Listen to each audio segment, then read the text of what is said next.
Hi, my name is Stephanie Anderson and I am a foodie for Jesus.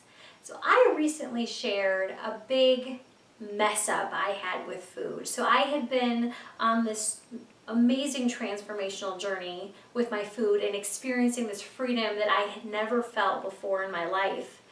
And then I messed up. I completely messed up. And I shared the story in my past video blog about these ice cream sandwiches that I literally woke up and they were just consuming my head. I could not get my mind off of them, and proceeded to, in that day, consume what I thought was, I went to the freezer, thought I was going to find 3 ice cream sandwiches. There were only 2. I ate those very rapidly and then continued to eat a bunch of other stuff. I just had this, I could not get it out of my head. It was like that's all I could think about. It was like right here. I couldn't ignore it. And it scared me because I had been doing so well. I had experienced, like I said, this amazing freedom, and then completely all of a sudden this old self, this old way of behaving was right there, and it was just taking over. And since that time, so that happened on a Friday, and on Saturday was the first opportunity I had to make a video, and it was a hard thing to do because that wasn't the message I wanted to deliver. I didn't want to be like, hey, I just screwed up completely, and talk about these things that other times in my life I just held as like really deep, dark secrets about like this food behavior, this compulsive eating, this binging. And since then, I want to share what I've been processing and what I've been learning, because there's been some really, really amazing lessons in it. And I think if you're struggling at all in this area, I hope it can be of assistance, of encouragement, of help for you.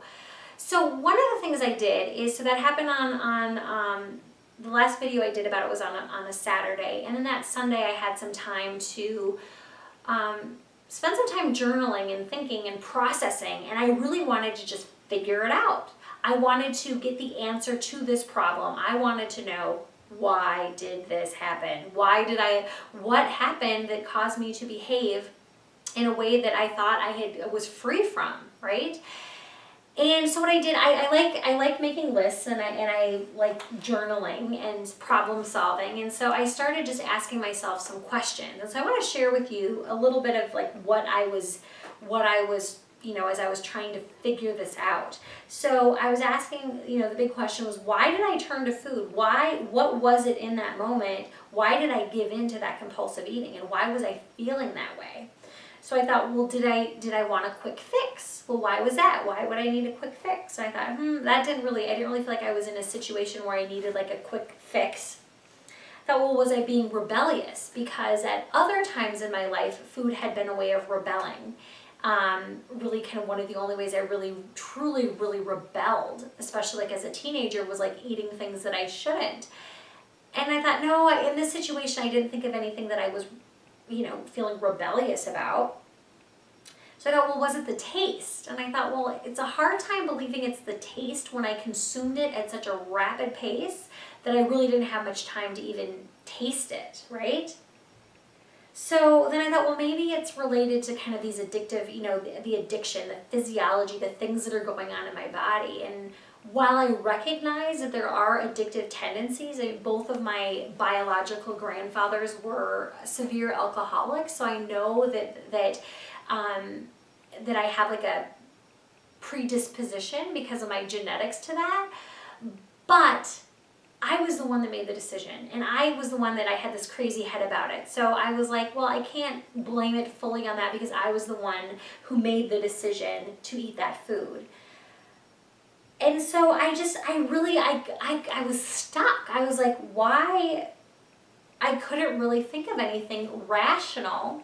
And that's one of the things, addictive behaviors are irrational, whether it's food addiction in my case, or if it's alcohol or drugs or sex or gambling or shopping, like you name it. They typically aren't rational behaviors. So I thought, well, let me kind of keep asking why a little bit and digging deeper. Why was I holding on to this compulsive eating in that situation? And I thought, well, I kept asking, well, did I enjoy the food? Like, was it fun for me? Was it good? And I'm like, no, not particularly. I mean, it didn't last long enough. I mean, the whole episode probably, because I was working and I had another call to get to, I mean, it was probably 10-15 minutes. So I can't say that I really would have been able to enjoy that. And I thought, well, did I feel like I needed a sugar rush or a quick lift? I mean, maybe a little bit, but there wasn't anything particularly, I wasn't really feeling down or anything like that. And then I thought, well, did I need a distraction from something? Was I bored? And I thought, no, it was a work day. It was a good work day. I was working on things that I enjoyed. So I never really got an answer as to why and I spent quite a bit of time. I wrote one page out, but a lot of it was processing in my mind, a lot of what isn't captured on this page. And at the same time, I was thinking about the reasons not to eat that way. And I could fill this book multiple times over for the reasons not to. My health, taking care of my body as the temple that God created, as my responsibility, the health, my energy level, but being a better mom, being a better wife, just being more present, being more alert, like you name it, like all these awesome things that don't even compare to any little measly things that I can't even come up with a legitimate reason. And it really made me realize that, I for so long had spent so much time focusing on the problem and analyzing the problem and trying so many different things that did not work long term. And if anything, they ended up being more discouraging because I felt like a failure. So whether it be a nutrition plan or a exercise plan, or you name it, all the different things that I tried was focusing on kind of trying to analyze this problem and find things that fit that problem. But instead, I'm like, I don't need to overanalyze that because I know the answer to the problem. I know the solution, and that is through Christ. That's how I've been able to experience the freedom that I have. The thing that really prompted me to start Foodie for Jesus was that huge transformation through Christ. And so I realized as I was trying to figure out the problem, as I was dissecting it, that, hey, let that be, because why worry about that when I know what I need to do? I need to turn it back over to the Lord. I need to surrender, and I need to fully claim victory and know that this sin, this food issue that I've been struggling with, I'm washed clean by the blood of Jesus, and I just need to reclaim that and own that.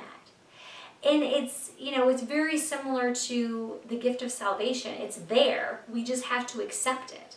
We have to recognize it and make that decision to accept it. I compare it to like this issue with the food of being at a door, trying to get into a door that's locked, and trying to figure out, okay, well, why is this door locked? How does this doorknob work? What about these hinges? How does everything work? And like really trying to figure out everything about this door, this problem I need to try to get through, when the whole time I have the key in my pocket, the key to the door that'll open it. And that's how this is I don't need to figure out all the ins and outs of this problem because I have the key. And that's through Christ. So through this whole trying to process it and trying to figure out was really this ability to kind of hit the reset button and say, you know what, the problem, I could spend so much more time trying to figure out, but why bother when I know what works? I know what had worked before that kicked off this whole transformation, and what is working again with hitting the reset button. I also know that when I started to get those crazy thoughts in my head, I did take some time and like just literally probably 2-3 minutes, and I looked up a few verses.